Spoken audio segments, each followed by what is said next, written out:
Thank you. First of all, I'd like to thank Father Gary for this extraordinary opportunity on this rather humbling occasion this evening. As I think about my life and I think about what we just experienced going through the Passion, it's almost hard for me to say anything that could potentially move anyone more than that could. And so I have to thank you for the challenge of it all now. And also the trust, considering you didn't even really know what I was going to say. During the summer, Father Gary came over and was having dinner with Mary and I. And usually when he's coming over, I want to make sure that I invite everybody I know that knows him, so that, because there's these rare opportunities, so we got to get everybody together. But that night, he made me promise that night it would just be the three of us. And when Mary was, and during the dinner, you know, if you ever have a conversation with Gary, it's not like, well, what do you think of the Cardinals this year?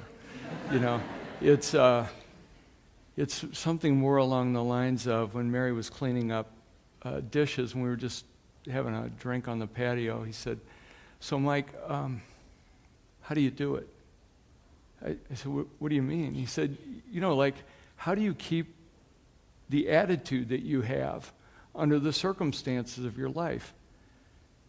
And I said, Gary, my life is miraculous. I mean, everywhere I turn around, something extraordinary is happening to me. He said, no, really, like, what was it? I said, you know, it goes back to a distinction that I got in the Landmark Forum. This was a program I did in 1994. On the Sunday night of that program, they talked about choice versus decision. And decision is having a reason for something. A choice is simply choosing it. Now, I'll just give you an example in my life how that has showed up to me and how it has really truly been such a result in miracles for me. So when I was a freshman in high school at CBC, I ran track along with other sports, but during track season, I remember my coach came to me and he said, Houlihan, listen, if you can smooth out your gait, you can improve your time. I thought, that's a deal. I'm going to improve my time, so I'm going to try and run smoother. So time passes, didn't think much of it because I can't actually see myself. And I go on and go to college. I play, stay active in sports, play racquetball and handball. And I noticed that during that time, little things would just like come up where I used to beat that guy and I can't beat him now. I just don't know what that is. And then in my mid-20s, it's hard to believe since today almost everyone does something sports-wise and to stay in shape, but there was this thing called jogging. And it was actually like this popular thing that people were taking on. I mean, books were written about it, and, being a guy that wanted to stay the cool stud, I wanted to stay in shape, so I took on jogging. And I noticed that first mile that I would run was more difficult than I remember when I was a runner before. But once I got past that first mile and I got into the second and third and fourth mile, I kind of got into a rhythm and I was fine. And then I noticed that when I would run at night and I didn't have lights, so it was dark, I would stumble or I would feel uneasy or uncomfortable. So I talked to some of the guys that I had run with. I said, you guys having a challenge with that first mile? And they would say, yeah, you just got to stretch a little more.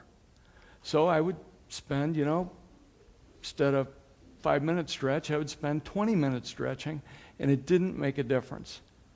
So it was just like this thing went off in my head. Like maybe these are the first signs at age 25 of getting old. So I thought, well, maybe that's what it looks like when you're getting old, So, except I noticed that when I would go to look at a job or I would do things that were related to running up and down steps, that I would be holding on to the handrail and I'd see people 10, 15 years older than me buzzing up and down the steps. And I thought, wow, that's pretty odd. But, didn't just keep going. You just keep going through life. And then I had one other thing. My son Kevin was at St. Louis Priory, and I was at a parent event that night. And for some reason, I was walking out of the event, and the electricity went off.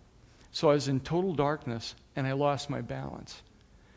And I thought, wow, something may be going on. Here I am in my mid-30s. Maybe I better check things out. So I called my friend that I went to high school with. He was an orthopedic surgeon, Dr. Piper, and I said, Pipe, this Houlihan, listen, I don't know what's going on, and I gave him a few ideas of what was going on. I think I might have a pinched nerve. And he said, so when do you want to come out? And I said, no, when can I see you? And he goes, no, when do you want to come out? I said, well, I have an appointment out in St. Charles next week. How about me swinging by the office on Tuesday afternoon? He said, great. He said, don't come through the front door. Come to the back door, knock, and my assistant will be expecting you. So, as all good friends, saw me right away. I knew that there were 30 people in that waiting room, but he saw me immediately, and he ran me through some tests, and he said, look, I don't think this is what it is, but I want you to go see this neurologist. And like friends are, he didn't give me his telephone number to set the appointment. He set it for me. And he called, he said, I've got it set for December 23rd, it's 3 weeks from now. Go find out what's going on. And during that appointment, I found out I either had a brain tumor or a degenerative nerve disease. Except I wouldn't find out until I got my MRI, which was 3 weeks later. And so I really did not know what to do with that bit of information. I mean, it was really setting me back. I didn't share it with anybody. I just kept it inside. And when I finally got the results that I didn't have a brain tumor, I was pretty excited about that.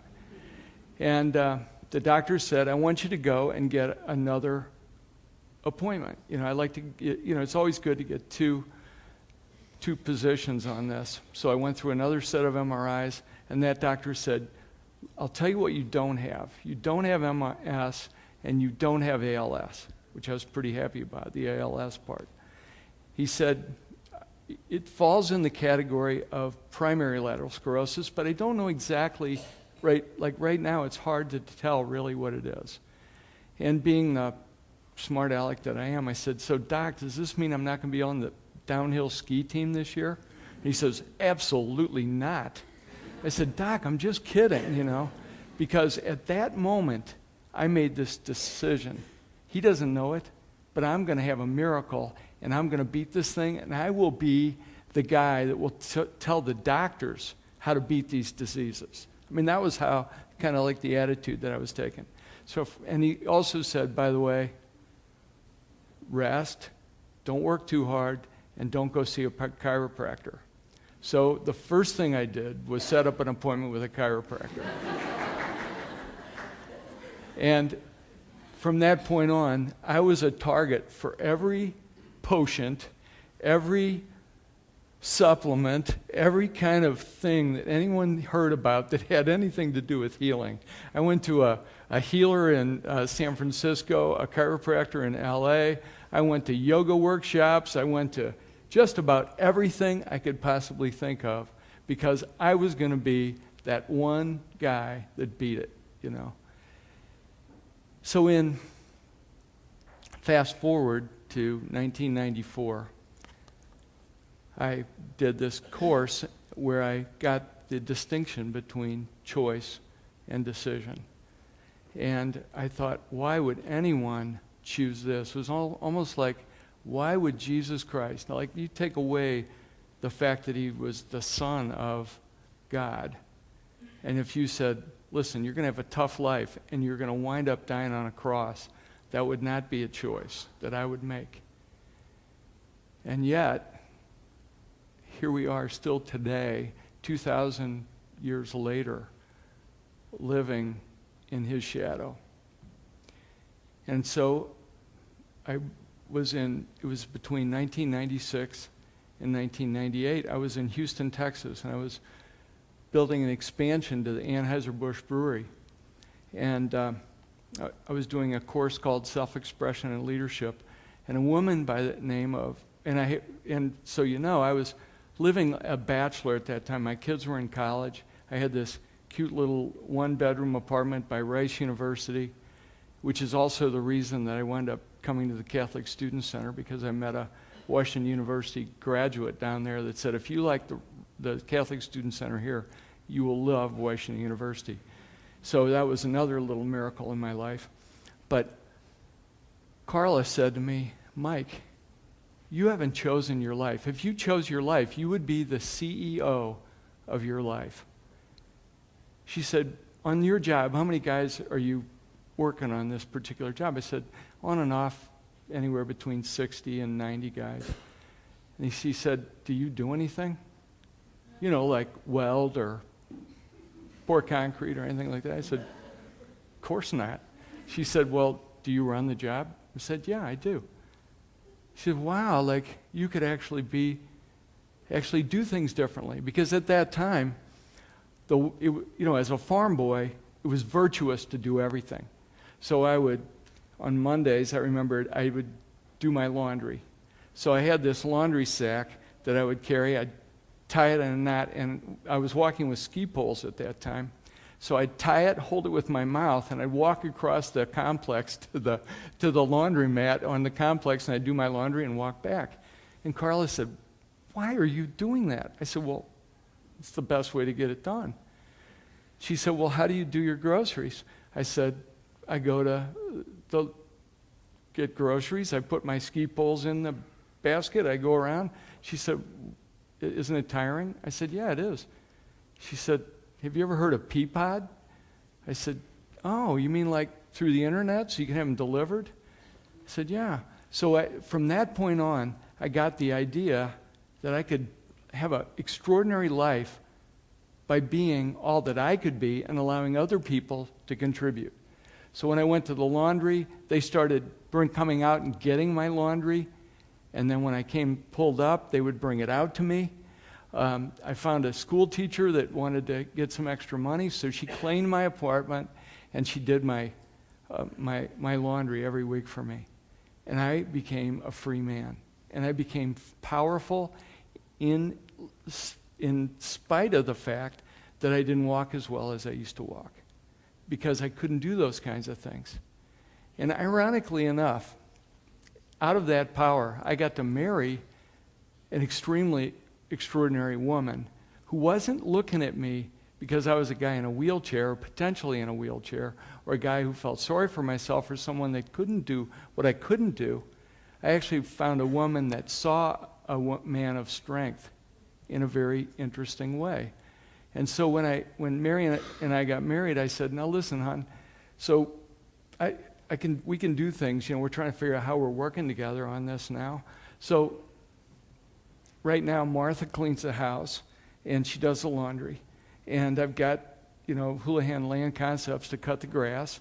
And I normally order the groceries through Schnucks, and they have them delivered.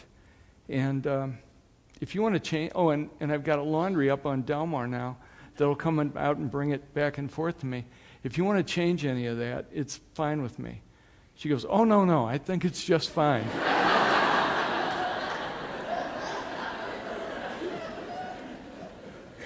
It's funny how those things work.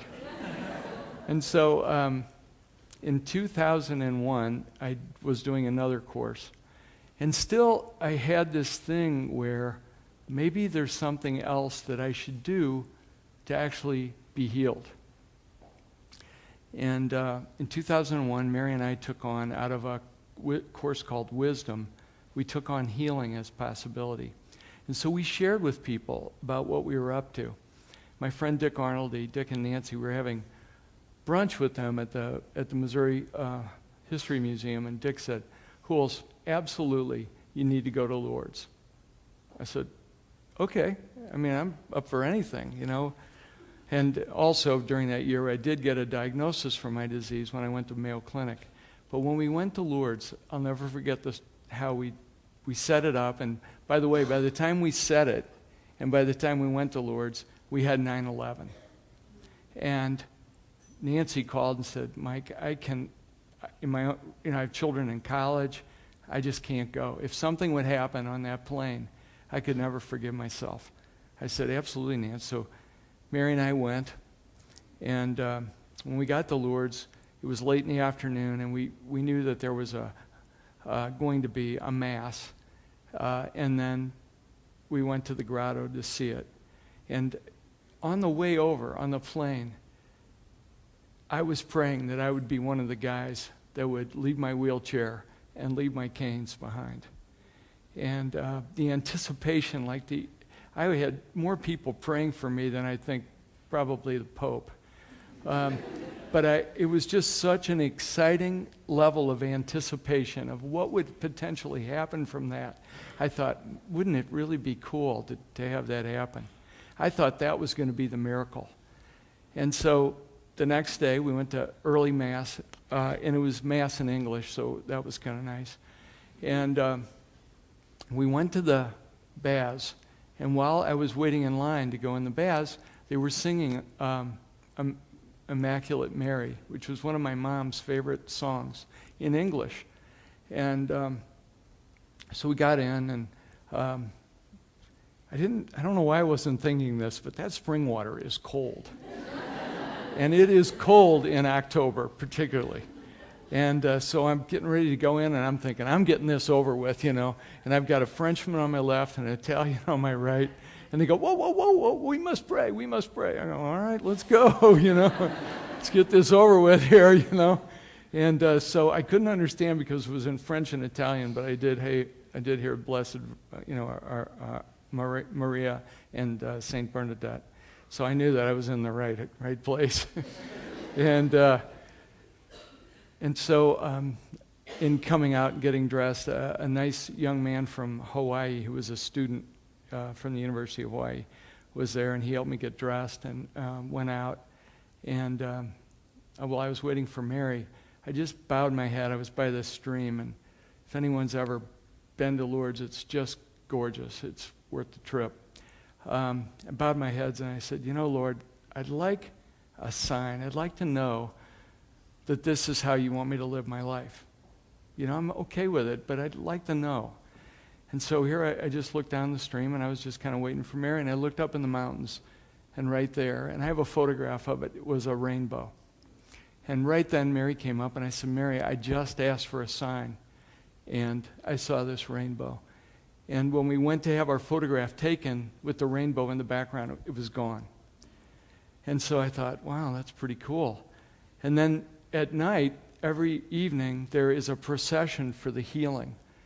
And it's about a half a mile long, 4 people wide. That is the most moving experience because one gets present to that suffering is a universal condition. And so many people are there for guidance and for healing. And as you go through, and there's hospital beds and people in all shapes and sizes and all forms of suffering. And you go through this line of people, half a mile line of people that pray for you as you go into to an underground church that holds 43,000 people. It's really pretty amazing. I felt like I was in an underground stadium for benediction. And when a young kid growing up, my mom always said, 6 Hail Marys, 6 Our Fathers, 6 Glory Bees, new church, 3 wishes. Okay, so it's probably not the truth, but that's the way I was raised. And I still do it, so that's the way it is. So I'll never forget, here I am, 6 Hail Marys, 6 Our Fathers, 6 Glory Bees.